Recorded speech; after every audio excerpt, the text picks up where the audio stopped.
कहते हैं देवों के देव महादेव यानी कि भगवान शिव की भक्ति करने वाले प्रत्येक व्यक्ति को संसार की सभी वस्तुएं प्राप्त हो सकती हैं।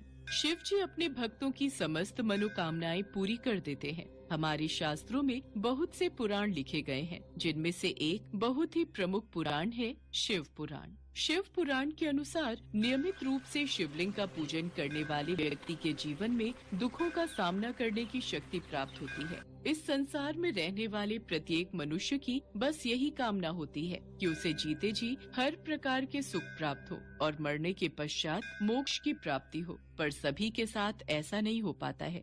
जीते जी तो दुख मिलते ही हैं और मरने के उपरांत भी मोक्ष प्राप्ति नहीं हो पाती।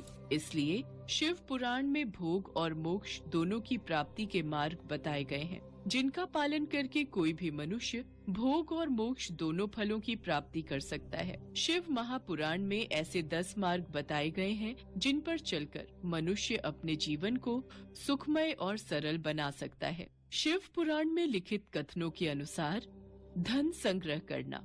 धन हमेशा सही रास्ते पर चलकर कमाना चाहिए और उसका संग्रह करना चाहिए। अपने धन को 3 भागों में बांटना चाहिए, जिसमें पहला भाग धन वृद्धि में यानी कि धन को जोड़ने में, धन का दूसरा भाग धार्मिक और परोपकारिक कार्यों में लगाना और धन का तीसरा भाग अपने जीवन यापन में खर्च करना। क्रोध का त्याग।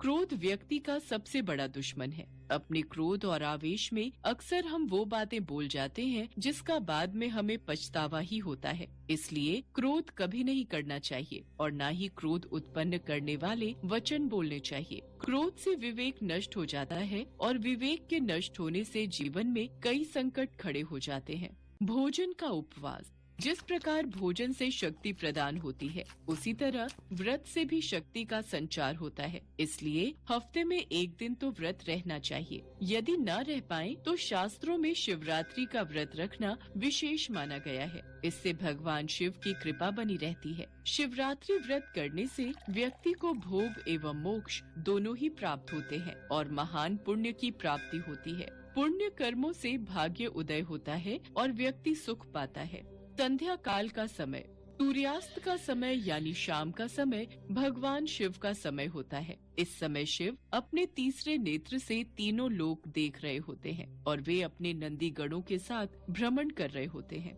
इसलिए इस समय व्यक्ति को सत्कर्म करने चाहिए। पूजा पाठ, सत्संग या दान पुण्य करना चाहिए। संध्या काल में यदि कोई व्यक्ति कटु वचन कहता है, कलह क्रोध करता है, तो वो व्यक्ति पाप का भागी बनता है। सत्य बोलना। सत्य हमेशा विजयी होता है। सत्य बोलने वाले का चित्त शांत रहता है, जबकि असत्य बोलने वाले का चित्त विचलित रहता है। असत्य बोलना या असत्य का साथ देना सबसे बड़ा अधर्म है। इसलिए सदैव सत्य बोलिए, क्योंकि सत्य बोलना मनुष्य के लिए सबसे बड़ा धर्म है। निष्काम कर्म।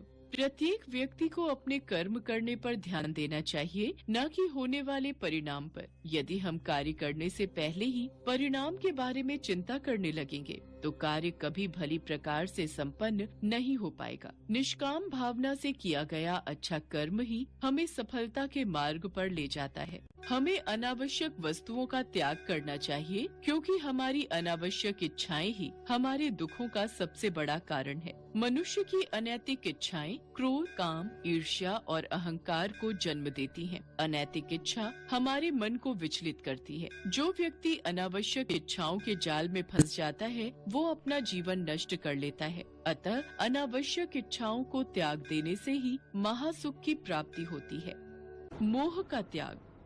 मोक्ष की प्राप्ति के लिए सांसारिक मोह माया का त्याग जरूरी है। इस दुनिया में प्रत्येक मनुष्य को किसी न किसी वस्तु, व्यक्ति या परिस्थिति से आसक्ति या मोह हो जाता है और यही मोह भय और पीड़ा को जन्म देता है। मोह मनुष्य में विवेक को जागृत नहीं होने देता, इसलिए मोह माया का त्याग जरूरी है।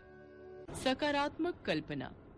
शिव जी कहते हैं कि कल्पना ज्ञान से भी अधिक महत्व रखती है। जो व्यक्ति जैसा विचार और कल्पना करता है, वो वैसा ही हो जाता है। ध्यान करें, सकारात्मक सोच रखें और जब भी करें अच्छी कल्पना ही करें।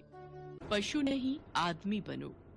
मनुष्य का जन्म लिया है तो मनुष्य बनो, न कि पशुओं जैसा व्यवहार करो। मनुष्य में जब तक राग, द्वेष, ईर्ष्या, वैमनस्य, अपमान तथा हिंसा जैसी वृत्तियां रहती हैं, तब तक वह इंसान नहीं बल्कि एक पशु के समान है। जो पशु है वो अपने पशु कर्म करता है, लेकिन मनुष्य को तो मानव कर्म और व्यवहार करना जरूरी है।